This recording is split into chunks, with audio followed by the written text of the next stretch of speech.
Good morning. Good morning, Lou. Good morning.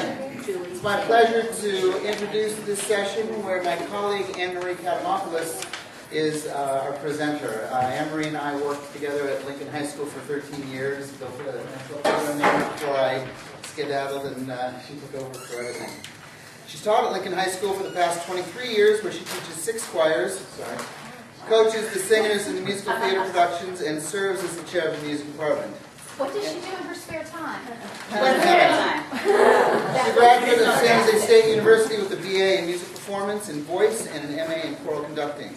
She's a recipient of numerous awards and accolades, including the Carmen Dragon Memorial Scholarship in Conducting for the CSU system, Distinguished Alumnus Award from the San Jose State School of Humanities and the Arts Alumni Association, and Teacher of the Year for Lincoln High School, among others. In her spare time, so don't ask questions before the presentation. In her spare time, she loves reading, traveling, and her guilty pleasure is Facebook. Ladies and gentlemen, Anne-Marie Katemopoulos. You know it's true.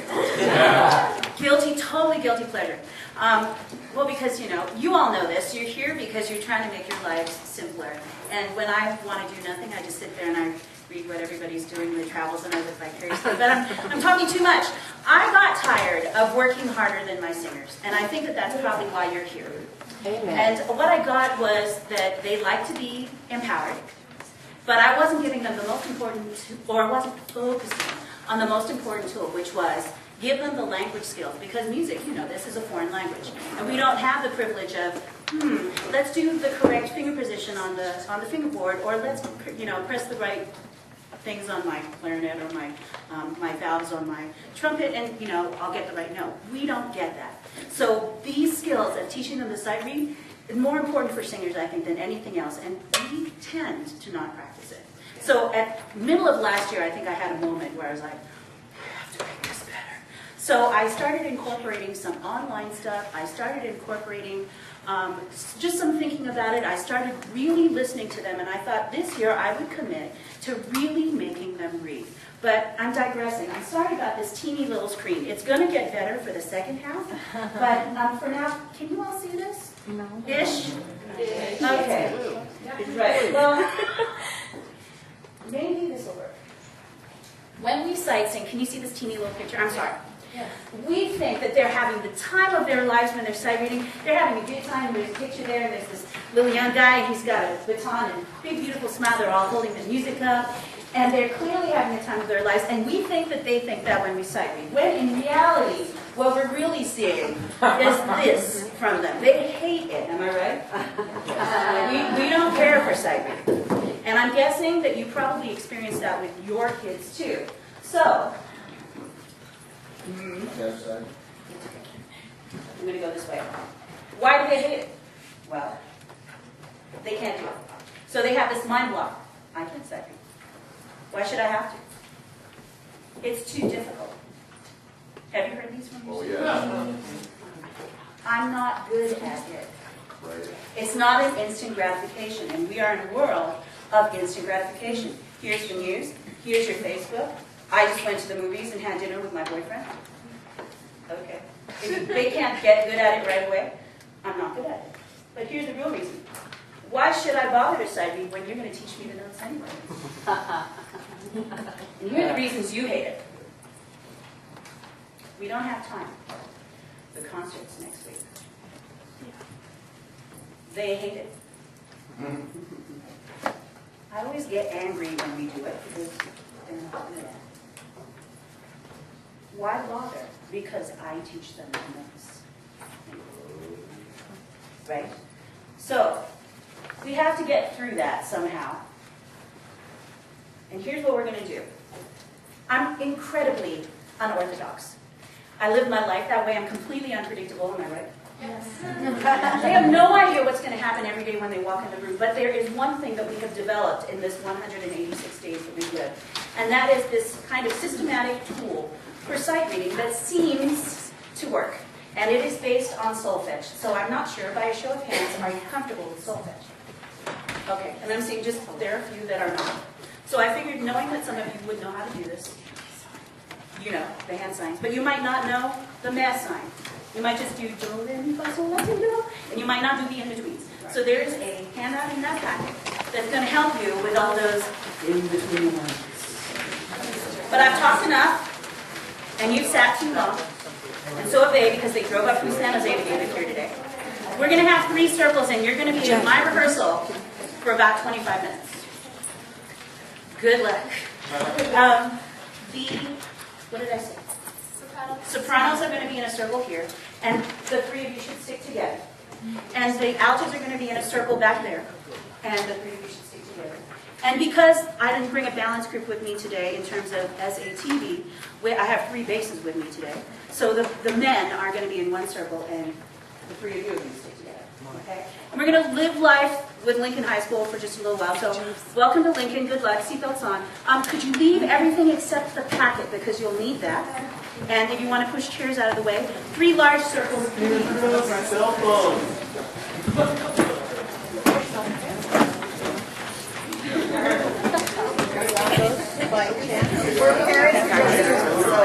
Have fun.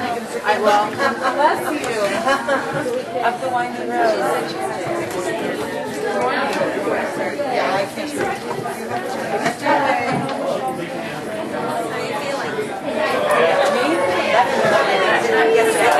I'll show you a haircut.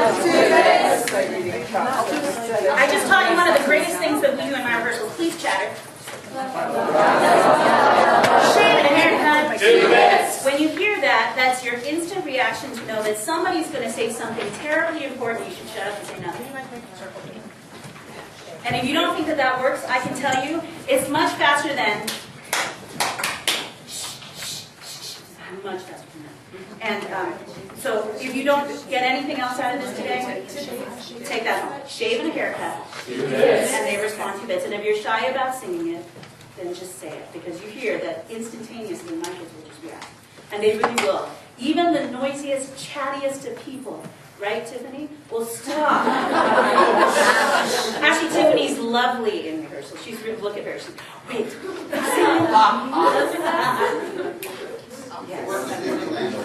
Yes, yes, it is. Yes.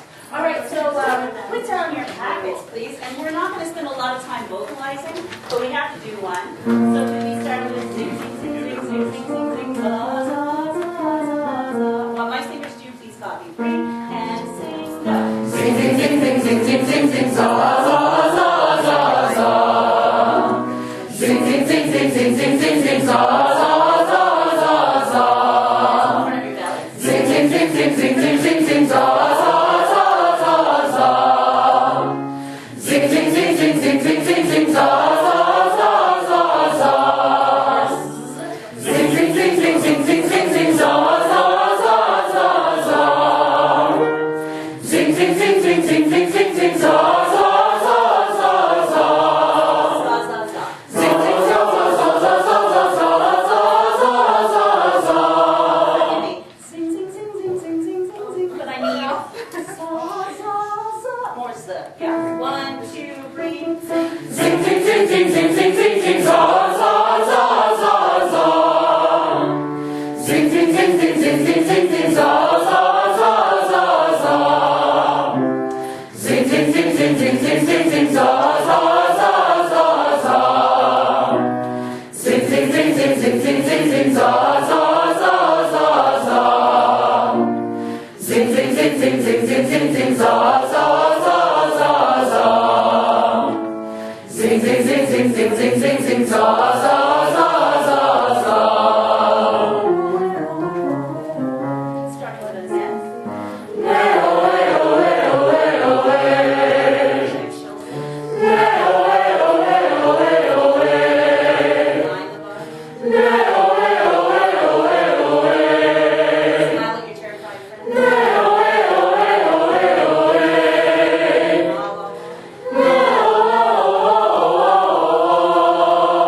Check the jaw. I'm speaking these things because I'm so far away and I don't have a chance to get to you. In my rehearsal, I try to be in the middle of my singers, and I know you don't know these, so I'm reinforcing them on the piano. I like to do them a cappella. Breathe and sing. Go.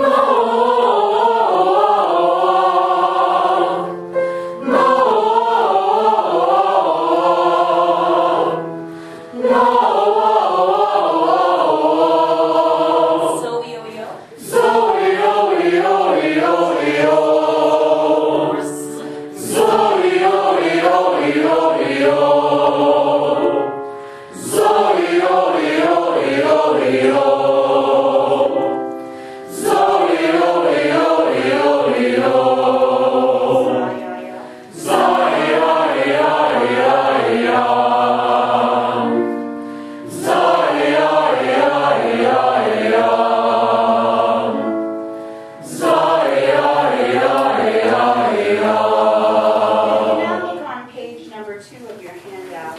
These are the curve and hand signs, which some of us use and some of us do not. This is actually, I would call it page 4. So for your purposes, if you haven't already done these, like I said, we are dependent on these for our success in sight reading at junior high school. So let's review them, please, and we'll just sing right up and down the scale. The major scale, that is. Breathe.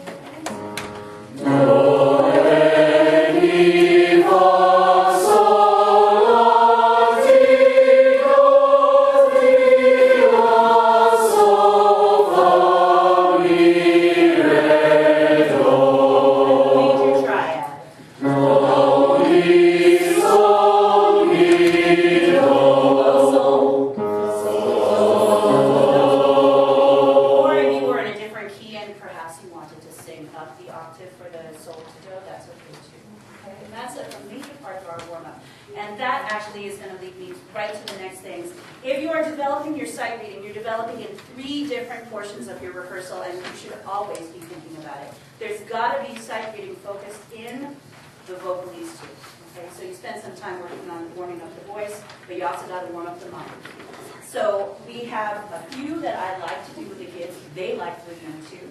So will you please turn to the page that has the examples on them. Some of you know these, and again, in some cases, I'm just saying things that you already know. So forgive me if you even just walk away, like I said, with shame and haircut. Yeah, then we're good.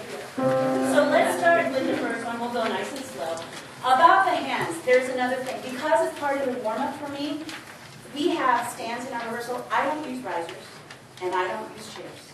They stand for the whole rehearsal. And at first, well, not really. Sometimes we'll sit on the floor. And you think that kids would be against this, but they're really not. And what it enables me to do, A, is walk all the way around them, through them, wherever I want. It also lets me get right in the circle and listen. And we don't spend enough time doing that, because we're married to that instrument. And it's hard to divorce. Yeah. All right. So let's start with this do, do, re, do. If you want to use both hands, great. Some of you know it. Some of you don't. Let's start here. With hand signs, and I'll go gently slow because it is only 10. Ready? Here we go. And. Do, re, do, do, re, mi, re, do. Do, re, mi, fa, mi, re, do.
Let's leave out fall. Okay? Breathe and sing. Go. Do, re, do. Do, re, mi, re, do. Do, re, mi, mi, re, do. Do, re, mi, so, mi, re,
Thank you for showing us what that pitch would have sounded. It's so kind of you, but next time just sing it out. And then, of course, make it faster, and then you sing it around. So we're going to leave out the same syllable, but I'm going to add not just fa, but ti, please. Fa and ti, both ways, descending and ascending. Good luck to you. Altos, will you please start first? And we'll do it as a round. 2 beats later, sopranos, 2 beats later, bass. Good luck. Breathe and sing. Here we go. Do, do, re, do, do, re, mi, re, do, re, do, re, mi, re, do, do, re, mi, so, re, mi, re, do, do, re, mi, so, la, so, mi, re, do, do, re, mi, so, la, mi, la, so, la, mi, re,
continues for the rest of the day.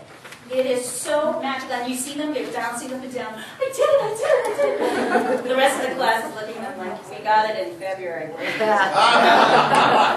But it is fun, and it's fun for you too, because I watched it happen right here in this dynamic. And of course, you don't want to do it too much because those, they're teenagers. The arms get tired. So, it's the number 2 on the page. 1, 2, with arms up and up.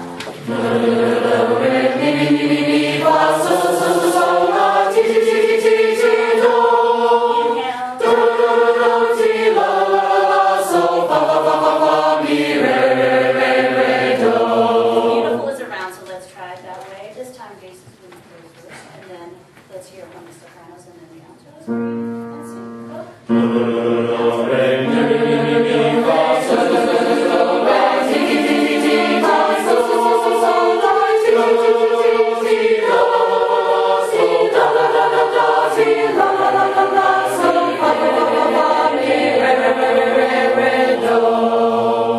That's also a good time to practice the O vowel, and you can do this in your rehearsal and remind them that O is important. This first circle in front of the mouth. Both of these, 1 and 2, will work not just for your major scale, but for reinforcing the natural minor, or if you want to get into the other minor scales as well, but natural minor because, of course, it's the same hand sign. Okay? I believe in teaching intervals, so I'm really big on that. So there's a handout that I put together a number of years ago. We'll start with ascending. And the way that we do it is first we sing the interval, and then we follow it up with what it is, minor, second, and we go on and on in this regard. So you may actually want to use this sheet rather than the little handout. Okay, so here we go. And if you're the uber achiever, which some of you are, absolutely use the hand signs, but my kids would rather just point to the interval on the page. Breathe and sing. Go. Do, minor, second, do, re, major, second, do, re, minor, third, do, mi, major, third, do, fa, perfect, fourth, do, si, tritone, do, perfect fifth, do, re, minor sixth, do,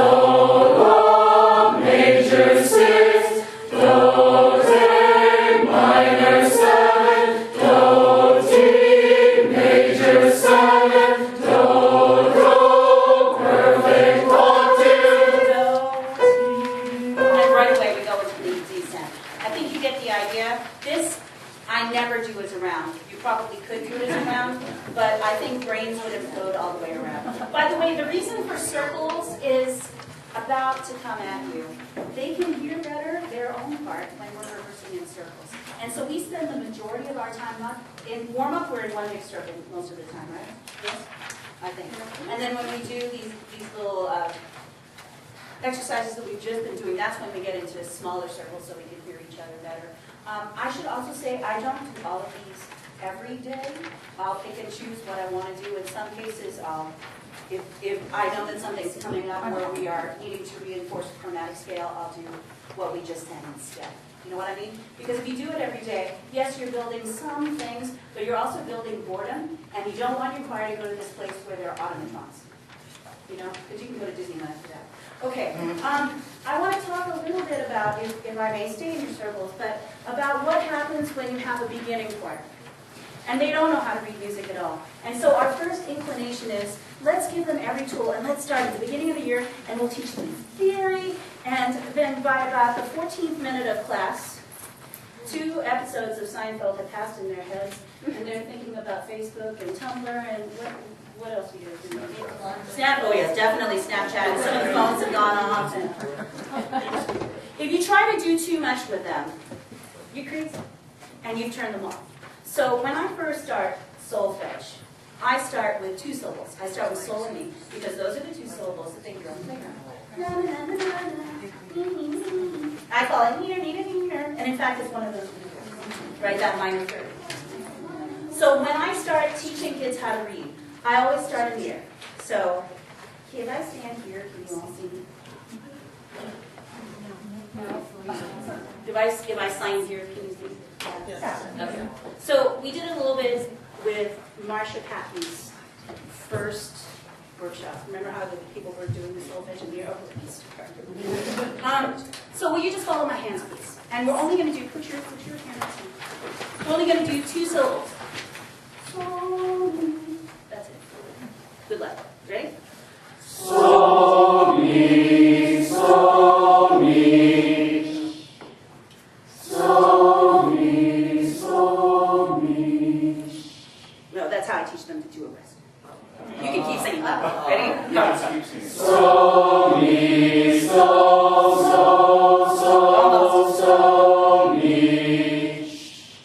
And when I start doing things, all I have to do is pattern it once for me, and I just say, whatever I do, you do. Got it? Okay, ready? So mi, mi. Guess what? If I were writing that down for you guys, that's what it would look like.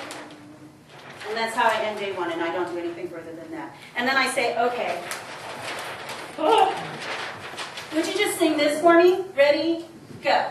So mi, mi. Guess what? You're reading music. And it doesn't matter if you're a first grader, thank you, or if you know what? Listen. It doesn't matter if you're a first grader or a 5th grader or a high school senior, because I've got those. They will walk out empowered. And isn't that what we're trying to do? Empower our students? Okay, well, you know what? If you can do this, I'll bet you can just read this. I'll bet you can. Mi is going to look like that.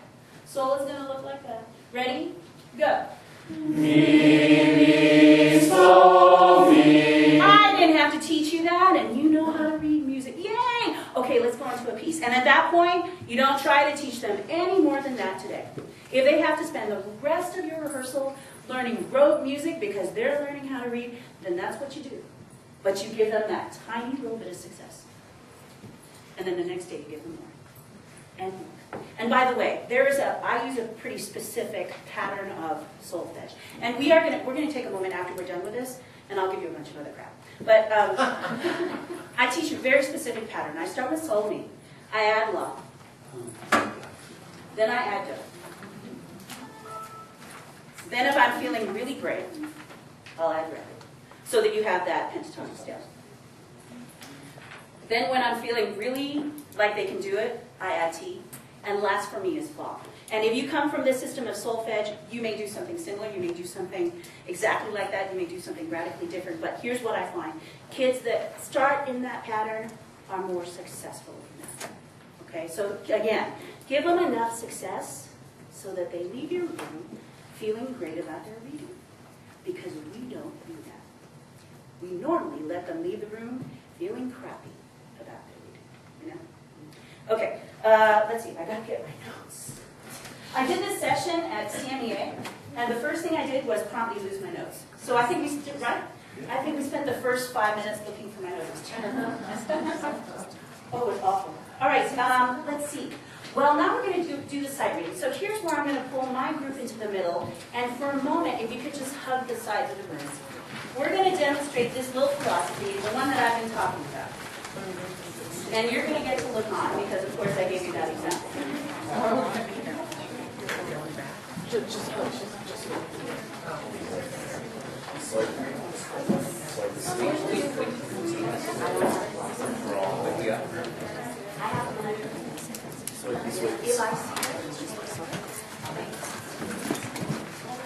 Tell me what key are we in? C. We're in C. We are in C. Rude. The scale, please. 3. Do, re, mi, fa, sol, la, ti, do, ti, la, sol, fa, mi, re, do. The triad. Do, mi, sol, mi, do, sol, do. Now, if you look at the bottom of your page, normally at this point, if I'm doing 4-part reading, I would do a playful cadence, and I voiced it for you so you can see what we do. You see that at the bottom of the exam on the page. So then you have the men sing the fa to the do. Tenors always will sing the la to the sol. Altos always fa to the mi, and sopranos get stuck in the do-do. Okay? So, take a moment, please. So at this point, I give them time. They look at it. They discuss it with each other. They look for things like intervals if they're not sure about an intervalic region. They've got that handout that you have. They work it out. They have a keyboard because some, of course, most of the kids in this group have studied with me so they understand this a little bit better. But that doesn't mean that everybody does. So I give them a keyboard, let them work it out with their hands, let them work it out with their eyes. And they're looking at it. And normally they will do a little bit of talking, but they're mostly spending time at this point individually. Shall we do that?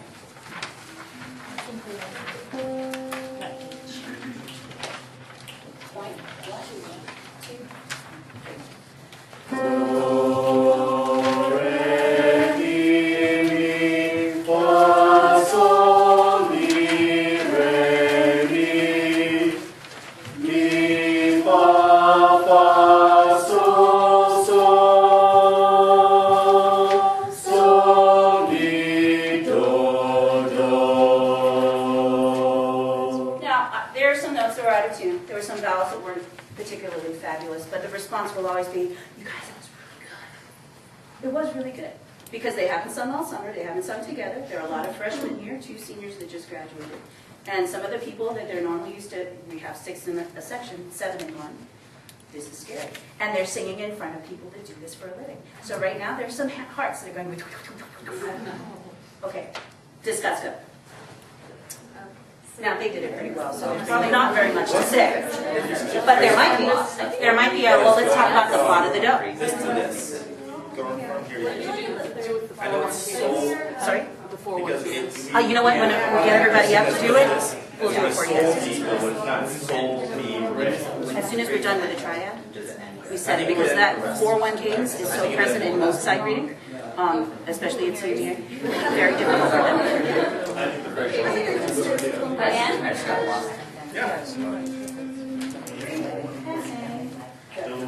I'll take you together. 1, 2, and 3. Do, re, mi, fa, sol, mi, re, mi, fa, sol,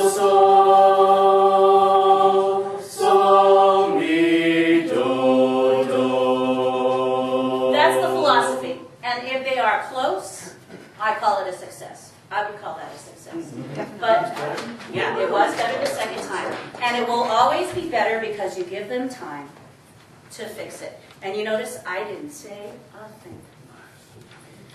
3 circles, please. Number 2. What key? F. The scale, please. 3. And if you'd like to sing the scale with us, try it, all that good stuff, you can. 3 and sing. Thank you. Faces up and be here. And here. 3 and sing.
I'm watching, I'm always listening, I'm always watching, and the moment they look like they're done talking and they're about to talk about homecoming, that's it, that's the time that I change that. Girls, can you go stand over there? Thank you.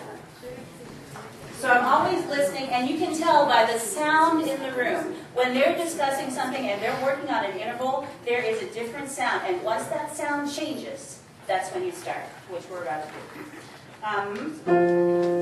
Here's the tempo, yeah? 1, 2, use hands if you need to, go.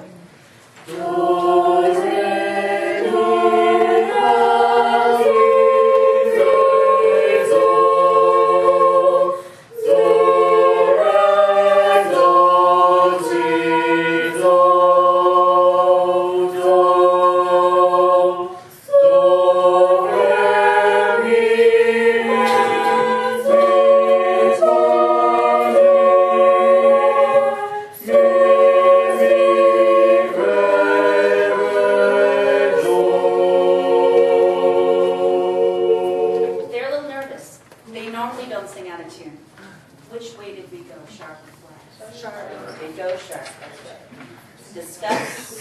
And at this point, I'm not going to say anything because you may want to tune in on what they're talking about. So I'll shut up. You discuss loudly. Ready, go. I did not know this was really something. Yeah, I didn't know that. That's why it was sharp.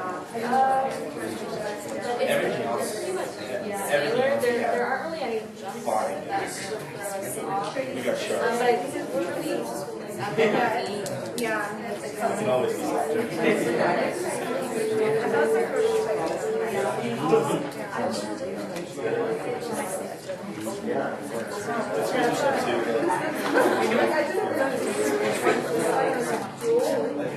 think you're right. I think that's all.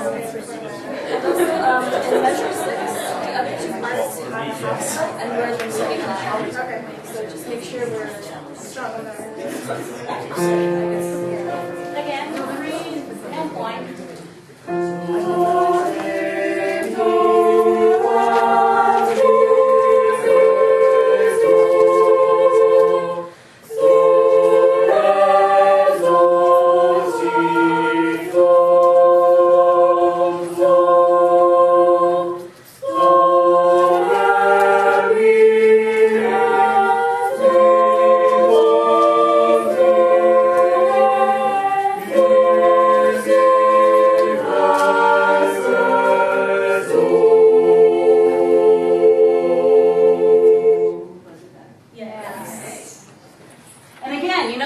I'm not doing anything that's tenors or, it's always the tenors in my group.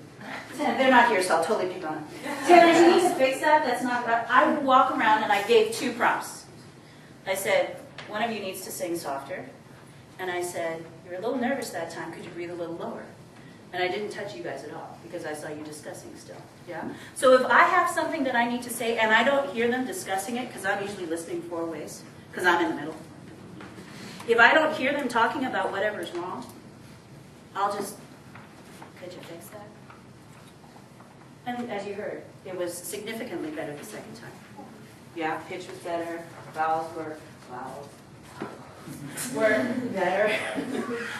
But they fixed what they needed to fix. So then that becomes, okay, well, what now do we do with that 4-part reading with, oh my God, words. What do we do with the words? You disregard the words. You fix what you need to fix first. Then the last time you add words. So what I'd like to do is involve you in it this time. And this time you are, again, you're part of the Lincoln High School Chamber Chorale today. So you will let them be your section leaders and let them talk at you. And just hear the kinds of things that singers talk about. Because guess what? They are representative of who's in your classes. So let them direct you, okay? But this time, how about we do 4 circles? And tenors, you'll have to pretend that there's a tenor section leader there for you, okay? So let's keep these circles and let's add a tenor circle right there if you will. And then we'll start in about 25 seconds, which goes like this: 10, 9, 7, 4, 6, 5, 3, 2, 1. What key are we in? E flat. E flat. Thank you, Gabriel. So you're also kind. Could we sing the scale, please? Breathe.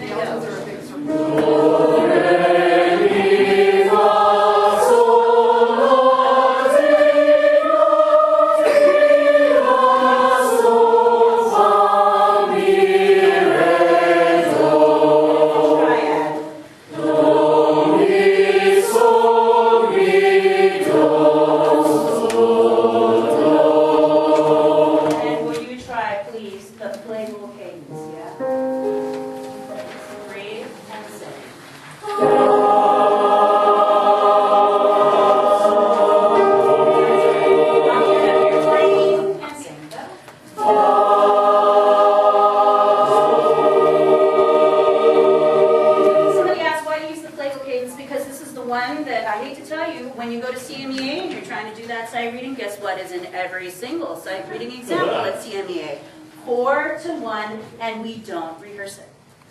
So if you do that right before they have to sing it, usually they'll remember, oh yeah, that's what it feels like. And even if their notes are not the same notes as what you just sang, they will still have that sound ringing through their ears right before they attack that side reader. Okay? All right, so now I'll give you about 10 seconds to look through it. This could be silent if you wish, or not silent, your choice. We're looking at them. Yeah.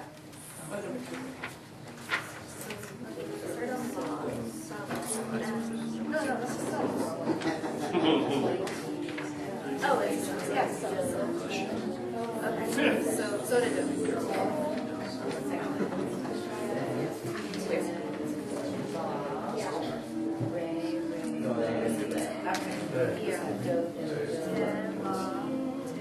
Sled lots of dope.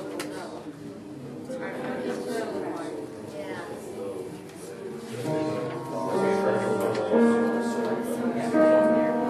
Sometimes I choose to play the beginning pitches. Sometimes I'll just give a group and say, find your note. But for now, I like it. Ready? Here we go. And.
thing that I would say if we were going to do it again.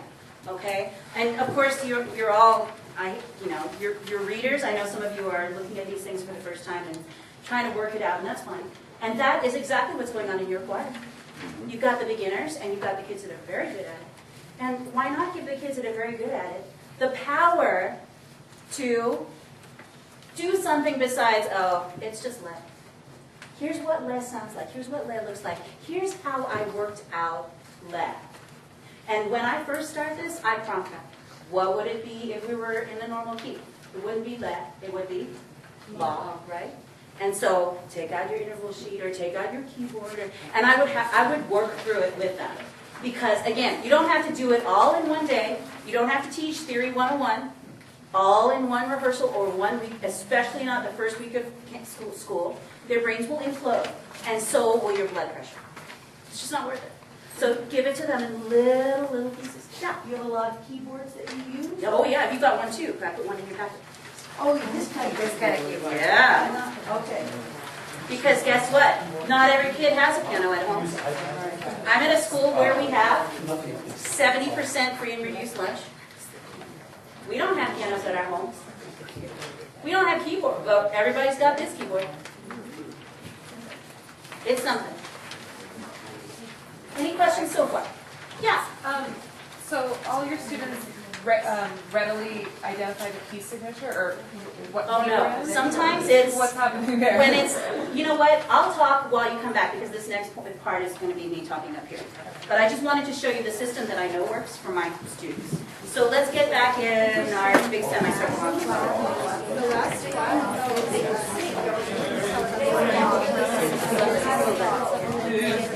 Are you back here too?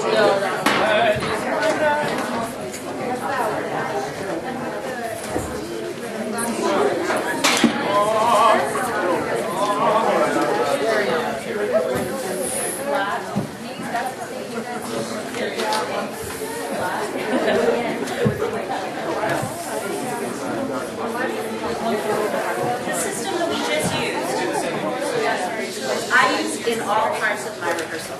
I use it when we are first starting a piece of music. I will read this one. But there are 3 places that I think sight reading has to be in your rehearsal. You do it in the warm-up. You do it as a focus point in your rehearsal. And then you continue to develop that skill in the reading of literature, your literature, because you have to teach it. Wouldn't it be better for them to teach it to themselves? I don't know if this is the way that I think. And look, the magical screen is working now. So warm-up, specific sight reading, and rehearsing literature.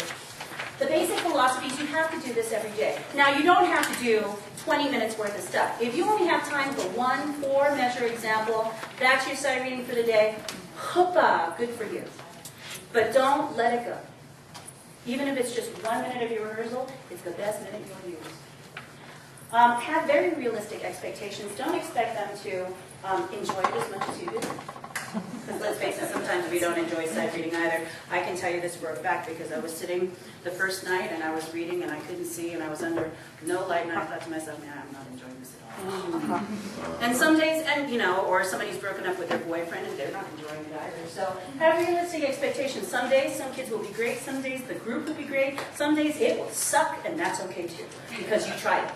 The end. Yay! No, it's true. I can't. Dang it. I like to walk. Keep it simple. It doesn't have to be the most ridiculous piece of reading. Even at the college level. Simple is sometimes good for those kids that are having those days. Praise often. Your praise should be genuine. It doesn't have to be, oh my God, that was so great. But it could be, you know what, that wasn't bad. That was really pretty good. And I can really mean every word of that. And I can also in my head be thinking, oh my God, I need to work on that 1 to 4 more because they can't do that. Keep it like a game. If it's fun, if they can keep it interesting and fun, you have achieved. Okay? And by the way, this is where, if you want to write these down, that's fine, but I'll put this on the website too so that you've got it. So if you want to just listen, that's good too. It's totally out of order because, that's the big group, and that's kind of the normal habitat. There's one kid off by himself. I always look at him.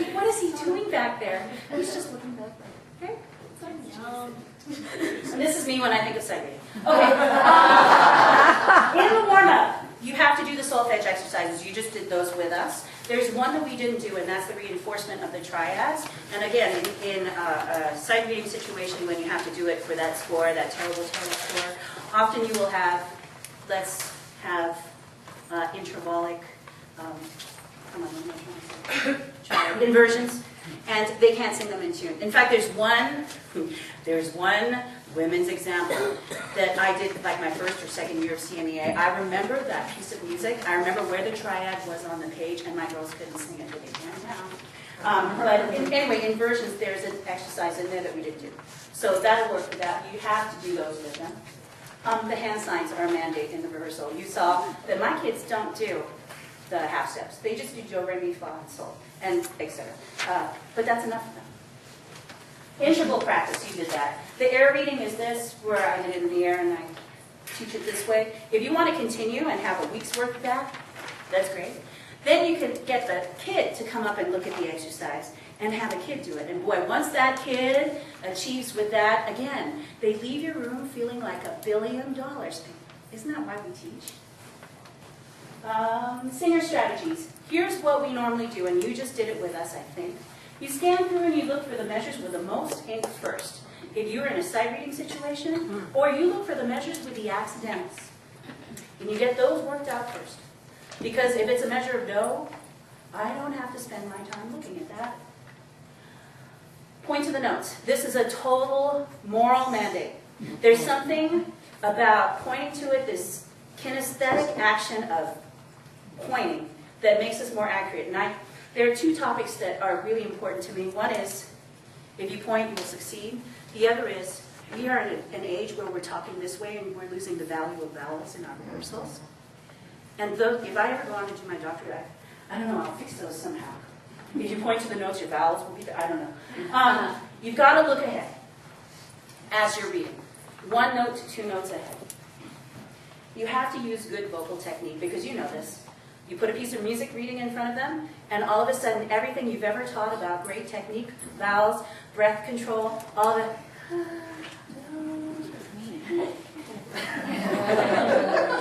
That was great. No, it wasn't. Keep do, mi, and sol in your head, because if worse comes to worse, if you can find your way back to those, you're good to go. And, or if you know what they look like or sound like, if somebody else is singing it, you can find your way back into your part. No matter what, don't stop. We have a terrible habit, I think, of, as directors, they don't do well in the 4th measure. Okay, let's stop and fix that. No, just keep going. When they do it again, they know what they've done, and they will usually fix it. But if they haven't fixed it after the 3rd time, then you dive in and you fix it. But until then, give them a chance to succeed. We just keep stopping them, Check for accidentals, we talked about that before. Go slowly. It's not a race when you're doing sight reading. We've done it for years. Some of them have done it for weeks. And yet we're expecting them to go as fast as we go. That is an unrealistic expectation, no matter whether they're a beginning reader or an advanced reader. Just keep it at a nice andante. They'll get it. Don't be afraid. Without you, it's just ink and paper. Anything else? You're very shy. Wait. You do have some. Yeah, I never ever used to point. Before I took this class, I never pointed, and but you always told me at the beginning of the year, always point. And once I started pointing, I started understanding more and being able to keep with the music. On the faster pieces. By the way, when you do the sight, hang on, I've got you, I'll come to you. When you do the sight reading in CMEA, I make them look up once and measure. If they haven't been pointing to where they're at, they look back down and go, where the hell am I? Where I am. And then you're tanked, it's done. What was your question? So you're literally saying, follow each note. You bet. Dot Yes. the pages. Yep. Okay. Absolutely. And that's why having music stands makes sense, because they can put it on stands and they can use that other hand in the air. And they really are using their hands to work out solfege. I think it was weird today, wasn't it? Not having stands. Yeah. But stands are, they're in for us. Yes? Speaking of hand signals, do you have a specific place so that that shows the scale in terms of physicality? Do is, according to the good people that do Chorale, do is here. And then T is at about the high point of your chest. But you actually never want to get above here. Yeah, because of course it affects the technique. And there are, because we're all dealing with it, we tend to go big because we're trying to help our elementary school kids learn the solfege stuff. And what we're really doing is not reinforcing the technique. If they see that hand sign and it goes up a little, that's good. But Rod Eichenberger, who I take his workshop every summer, said the same thing. If you're not thinking constantly about this part of your body and the technique that goes right here, once you get to here, forget it, it's done. So try to keep it right here. Yes? When doing honor choir auditions and listening to them come in and do all of the, the scale, and the kids who had no Kodai training at all really had a difficult time with keeping it in tune, but everybody who came in sang in solfege. That was when they used their hands, everything was right in tune. It's kinesthetic learning. Yeah. There's a Dalcroze session that happens this afternoon, right? It's during one of these interest sessions. And if you have problems with your choir singing in tune, may I encourage you to go to that, because I do believe in body movement. And that's totally another session. That's totally another session that we could talk about, is the moving of hands. And if you haven't read Henry Leck's book and his series about hand movement, and you haven't watched Randy Stenson's St. Mary's Choir, may I encourage you to do that and see how the movement of hands and body affects the beauty of the sound, which they'll tell you, it's night and day. Yes? When you're working with your beginning choir, and how soon do you start introducing rhythms in relationship to working with them? Is teaching, the sight reading, that's always Day 2. Day 2? Okay. Yeah. And are you? And I would go one step further with that. I would go, so, let's do it. I'll just show you what I would do. Okay, ready? Here we go. There was so, you find me. Ready, go. So, mi, so, mi, so, mi, so. Exactly. And then I would have it on the board. Look, we learned a new rhythm. And if I wanted to say it this way, I'd say that quarter note, and I point to it, you say ta. So let's try it. Instead of using solfege, let's use durational syllables and say this line. Ready? Go. Ta, ta, ta, ta. No pitch. And then I would, of course, then change it and say, okay, say this rhythm, and I would introduce ta, ti, ta. If you don't know those, they're totally worth it for working out rhythm. And we do that a little bit, but they've gotten, I think, mighty good at this part, so they really don't struggle with that. But with a beginning choir, you spend equal times doing it. And if you've got an example like this, the first time you do it on durationals, and then you attack the solfege. Yes. Because the rhythm is just as important as the notes. That's a great point. Thank you. Do you have, just by chance, any good resources on durational stuff? Because I've used it a little bit, but in terms of a more comprehensive... There are tons of methodologies about that. Let me put my thinking hat on about that. We could, but I don't have to look. That's okay, find me. You got all my stuff, it's all there. In terms of reading, we talked about this a little, we demonstrated it. Proceed your reading with that 4-1 cadence, that playful cadence, you'll be happier. Sing examples on solfege, always. Movable do, somebody asked about that. I like key relations. I like for kids to understand that not everything is in the key of C.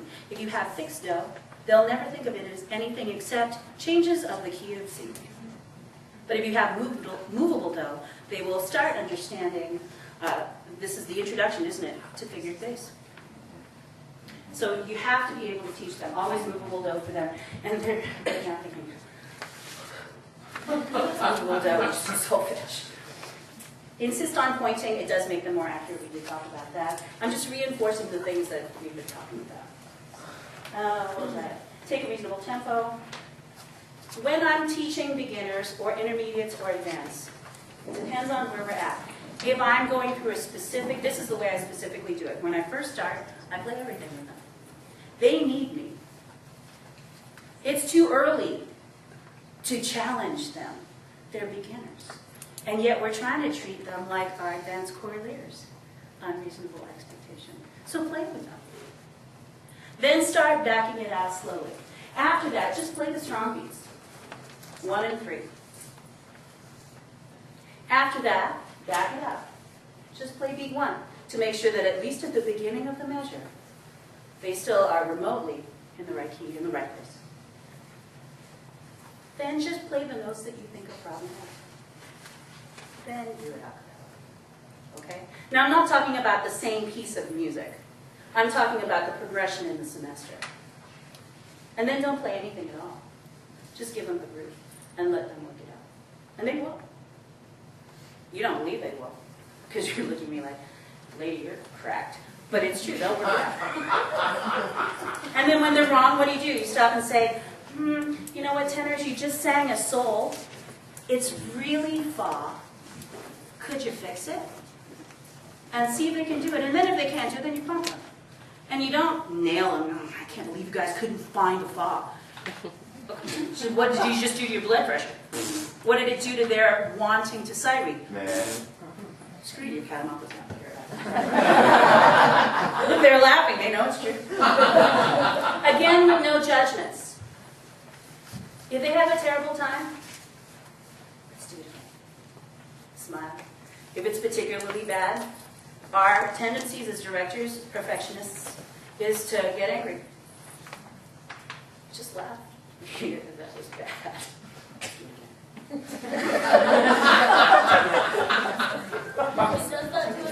All the time.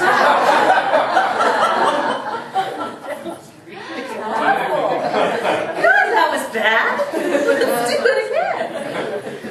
Because if I say, I cannot believe how now don't get me wrong, I do that sometimes. If it's really close to the concert and it's pretty stinky, I will go ballistic. But most of the time, they're just learning, aren't they? And you can go about it with them being relaxed and open and friendly and happy, or they could be terrified of you because they don't know when you're going to implode. Why do that to yourself and them? They need to walk out of your rehearsal feeling empowered and happy and wanting to sing better for you the following day. Instead of, oh shit, what's going to happen today? It's summer. Sorry, being real. It's summer. You get 5 swear words every summer. Let them just try again. Sorry about my swearing. Keep it light. I am funny because I find that they are better in rehearsal when I am light and funny. They relax. They sing in tune. We really normally don't have problems with kids singing out of tune. It is a rare day when they sing out of tune. And it's because generally they're pretty relaxed. Even in performance, if I see them freaking out, I'm going to pull a funny face because I would like them to relax and say, that didn't go as planned. Next. Instead of, that didn't go as planned. Oh my God, what am I going to do about this next part? I'm really worried about, oh, that didn't go well. That's crazy. Praise often. Every success is a success. If you all get to do at the end, we have done it. Huzzah! Oh, wait, we were supposed to get to me at the end. That's okay.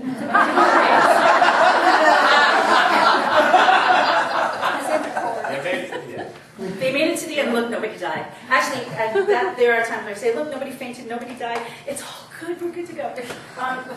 Give them praise and give yourself a break. Because, you want it to be as good as your, I don't know, whatever you're doing for CMU. You want it to be that good, and yet here we are. Doesn't work. Don't worry about lyrics. Let them focus on one thing at a time. When we did the solfege just now on the third example, fourth example, third. The next step to that would have been, okay, with the words. When we went to CMEA this last time, we did it on solfege. We got done a minute early. So we said, can we start? And did we do it on words at that point? Yes. We did. Yeah. And I think they had done it once on words. So we're in the room and we had a minute to go and I said, let's just start. And so they did and we got through it and it was actually, I think, one of the best sight reading scores I'd given. We got them at that point. And it's not because of me, you get me. It's because of them and their empowerment. So if they were so relaxed, don't you think? When we walked into that, it was just like, I think someone commented on that because someone said, you guys look so relaxed and confident. And the people next after us, I think they commented on, they look really scared. And I'm with them. I think we infuse that in our kids. You must learn to sight read. And we do it, I think, from the bass backwards perspective. So this is just, I'm hoping this, is this helping you? Yes. Okay, all right, just making sure. Anyway, so when you're doing that, let them spend the majority of the time on the soul. I'd rather them get the notes right than pronounce the word God incorrectly.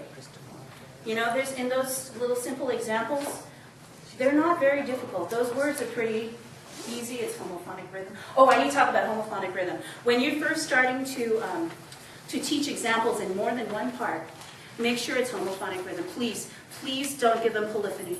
Because it's all too easy to say CPDL. Oh, look, Thomas Morley, oh, we'll do that. Oh, no, you won't. It will not go well. You will not be happy, and neither will they. And then you will have taken a massive step backwards. It's just so not worth it. So homophonic rhythm when you're first teaching, well, it could be homophonic too. While you're first teaching that 4-part or 3-part or 2-part reading, you will be so much happier for it. Don't beat a dead horse. If it doesn't go well and after the 3rd time through it's still not right, okay, this is one of those days where that's just not going to be well done. Move on. Spend no more than 10 minutes in any rehearsal, and I have 55 to 58 minute periods. I spend no more than that on a sight reading example, and sometimes if the first one takes a long time, don't do a second. The average sitcom segment is 6 minutes long. That's what I aim for in my rehearsals. 6 minutes, done, moving on, next. 6 minutes, done, moving on. Because normally I can keep them. And then there's a commercial break, I'll tell a story, or we'll move to the next activity. Like a TV show in my classroom. Most of the time a comedy, sometimes drama. If it's a very bad day, please look back with your students. You know what? You guys at the beginning, could you have done this a week ago, a month ago, a year ago, when you first started Lincoln? Could you have done this? And of course they're going to say no. Every day is going to get better. Even if it sucked that day. Just remind them where they started. If you're wanting to make it, if you have a group that's done very well at reading, and you want to do more with it, ramp it up by asking them to add the phrasing. And technically, really, we should be reading musically all the time. But when they're working on reading, let them just work on the notes. Don't force that stuff. That's your job, isn't it?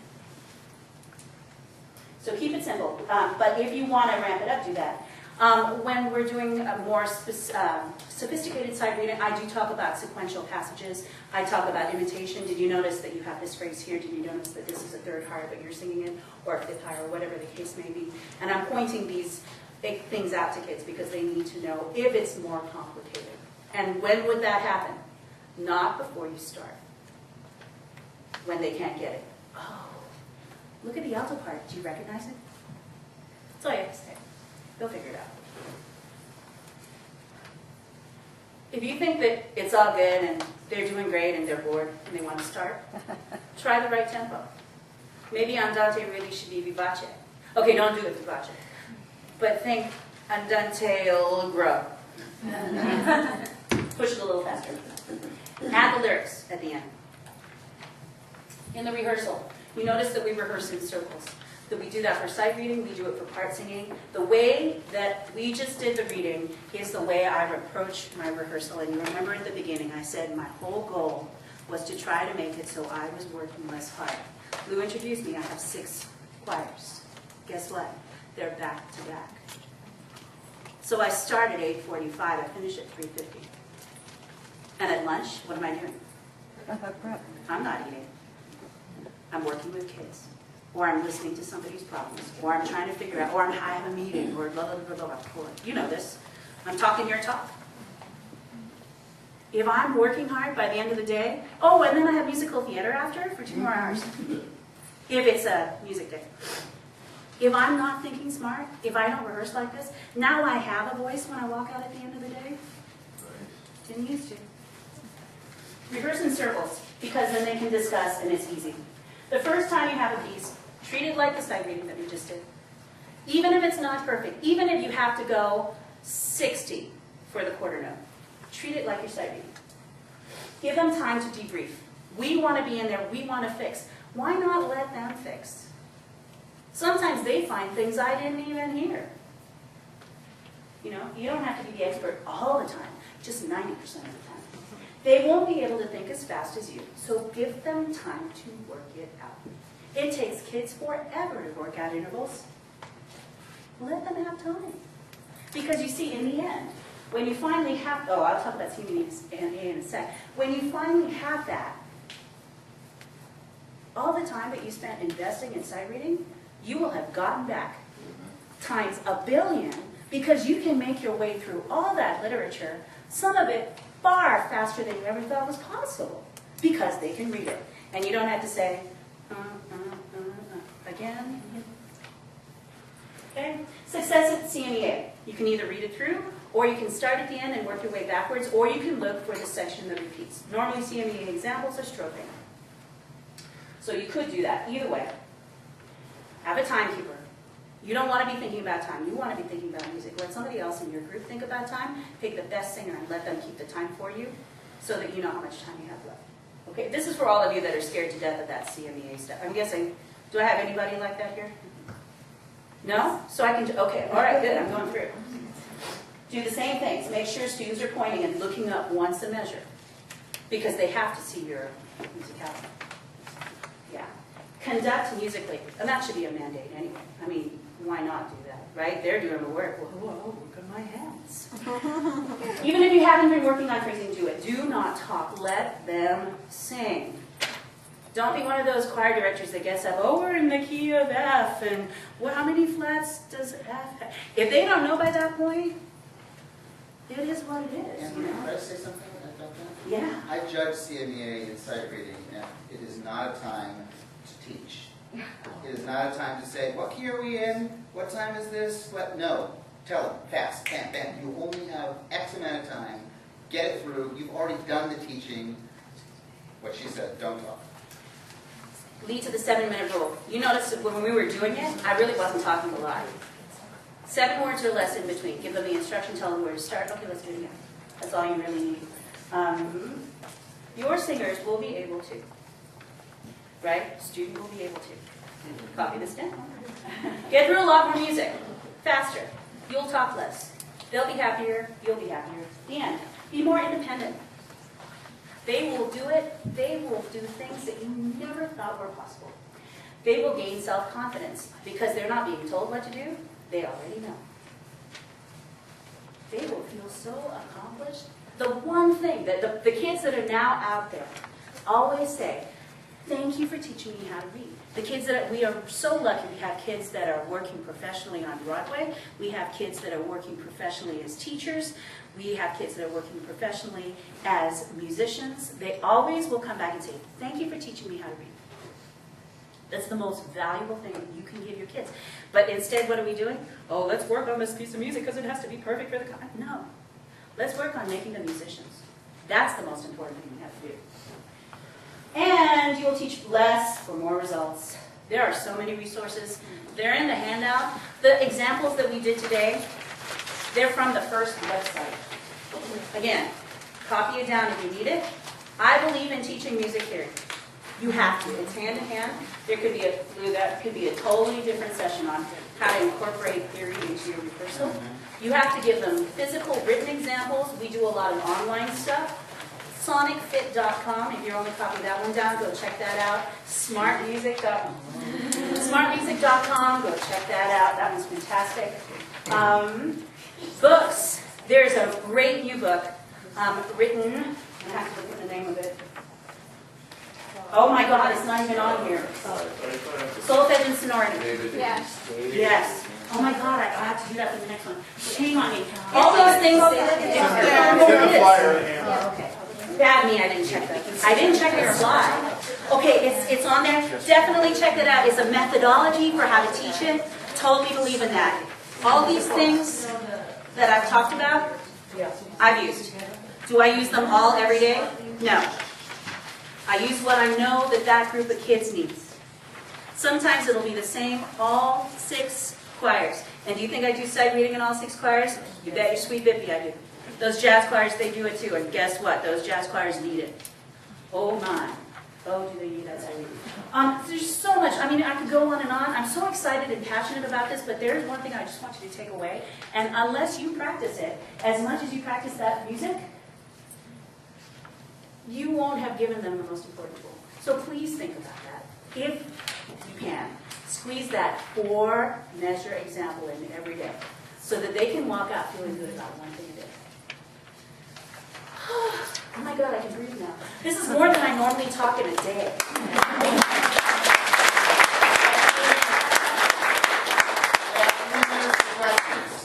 Yeah. Do they ever learn that that's G-G-E-E? Or do they? Oh, yes. They do? Yes. How do you do that? How do I do it? Elvis? Goes belly dancing practice. Okay. That's day one. Elvis goes belly dancing Fridays. What's the other one? Now, what clef is that for? That's, and oh, by the way, I also teach by questions. I don't teach this way. How about the bass clef? What do you use for that? For lines? And I notice I'm not doing every good boy does fine or every good boy deserves fudge because those are too difficult. Go buy diamonds from Africa is different from good boys do fine always every day. Sight singing for a jazz choir. Sight singing for a jazz choir. Is it different?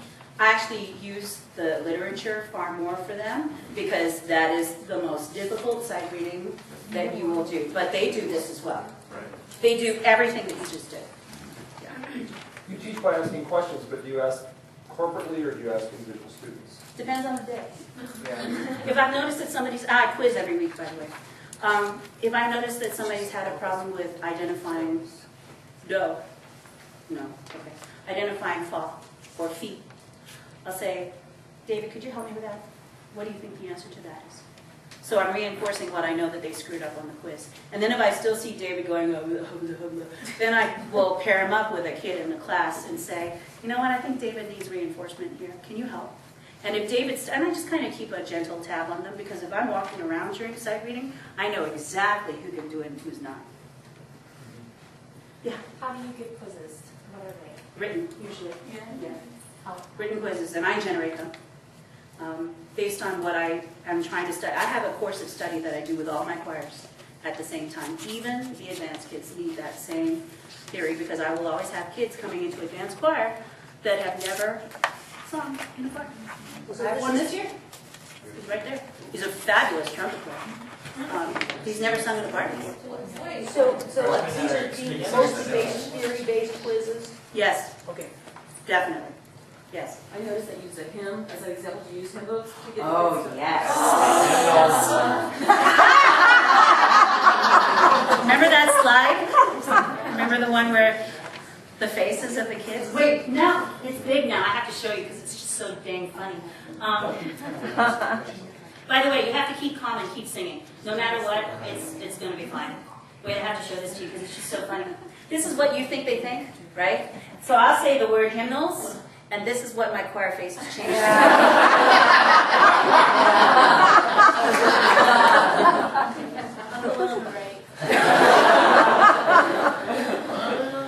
You do not have a cross above your head.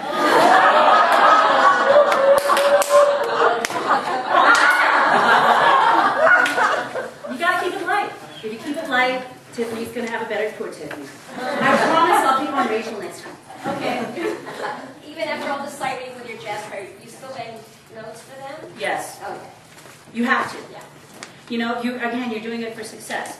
But if I hear that they're achieving, I won't bang every note. I'll use that progression of, I'll give them the strong beats or the places where I know that that chord's going to just not be so bright. Yeah. What do you do if you have vastly different ability levels? Do you give different sight reading things that sound good at the same time? You talked about that a little bit. Yeah. If you have, you know what though, I have to tell you, within every section, you're going to have a beginner, an intermediate, and an advanced kid. And so you can try to temper it, but you have to do it with kind of this knowledge that you're going to leave somebody in the dust. So you can, on some of these websites, by the way, there's the examples, did I tell you, right, that the first two were generated from one of the websites. So you can go through and you can pick an example that you think might challenge your altos, because it's always the altos, right? Altos, What about they got it. Tenors, or at least that's the way it is in my grade. Not this year so much though, right? This year was all right. But those tenors. So you can go through and pick the example that you think is appropriate for your group. It means that you have to know your group. But I will caution you that every group deserves success. And so does every section within every group. Folks, we are at an end. Thank you so much.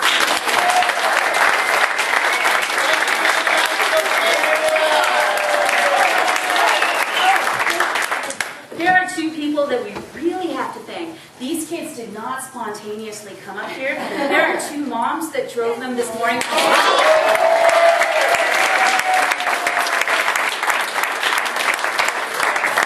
Last but not least, all my information is there. I'll stay for a moment. Please ask questions. Email is great. I'm good at it. It's not possible because I don't have a whole. Sorry.